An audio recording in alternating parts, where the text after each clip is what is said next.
Gospod Križnič, vaše podjetje se poleg tudi zraven elektromateriala ukvarja tudi z alternativno energijo. Na strehi smo videli ogromno sončnih celic. Povejte nam, kako to, da ste se odločili in to tudi zgradili? Ja, odločil sem se zaradi tega, ker pač alternativni viri električne energije so v tem času zelo pomembni.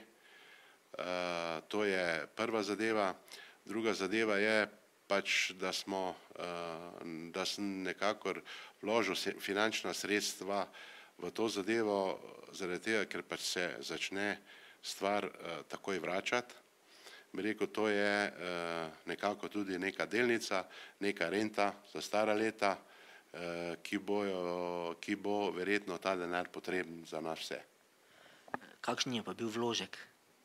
Ja, vložek prve sončne elektrarne, moram povedati, da sem naredil prvo pred 2 leti, to je 40 kilovatov, druga je 50, vse skupaj je 90 kilovatov.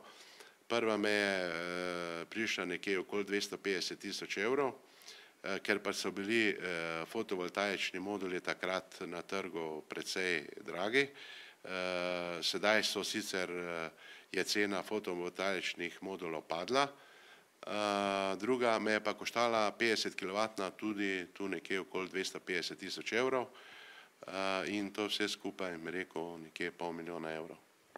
V kakšnem obdobju pa pričakujete, da se potem ta investicija tudi povrne?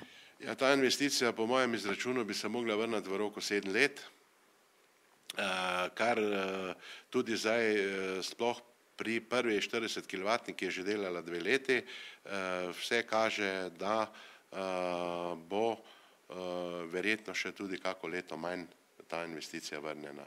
Zaradi, bi rekel, teh fotovoltaičnih modulov, ker pa sem se odločil za bisolove, kateri imajo, bi rekel, izkoristek takšen, kot smo ga predvidevali. Lahko v kratkem pričakujemo mogoče kako širitev, kako nadgradnjo? Moram reči, da ta stvar me kar vleče, ker pač, ko sem naredil 40 kilovatno, sem rekel, to je dovolj, ampak me je potegnilo še zraven še 50 kilovatno, moram povedati, da sem tudi vzel streho v najem in tudi streho lastniku saniral, naredil pogodbo in na njo postavil to sončno elektrarno. Nekaj prostora še je. Bomo videli, če bo zdravje in vse ostale stvari, če bojo tekle tako, kot morajo, verjetno se še bo kaj zgodilo. Bi rekel, ne več v takem velikem obsegu, ampak bomo naredili še kakšno nadgradnjo.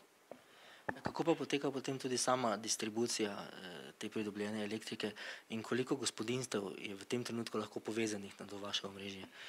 Ja, proizvedena električna energija, to znači iz enosmerne na izmenično, se direktno pošilja v omrežje preko oddajnega mesta, to znači preko števca, ki se odčitava daljinsko. Moram povedati, da to nekje za ta 90 kilovatna elektrarna pokriva okoli 40 gospodinjstev. Se lahko mogoče kot posameznik odločim in postavim nekaj takega na streho in sem neodvisen potem od distributerjev, mogoče eventualno začnem tudi bolj zdravo živeti, priklopiti električni avto na to omrežje? Mislim, to je vse mogoče. Ni pa, bi rekel, z finančnega vidika dobro zaradi tega, ker pač oddaja električne energije v omrežje je 4-kratna cena energije, ki jo mi kupujemo od distributerja. Lahko v prihodnosti mogoče pričakujemo, da bomo odvisni zgolj od sončne in električne energije?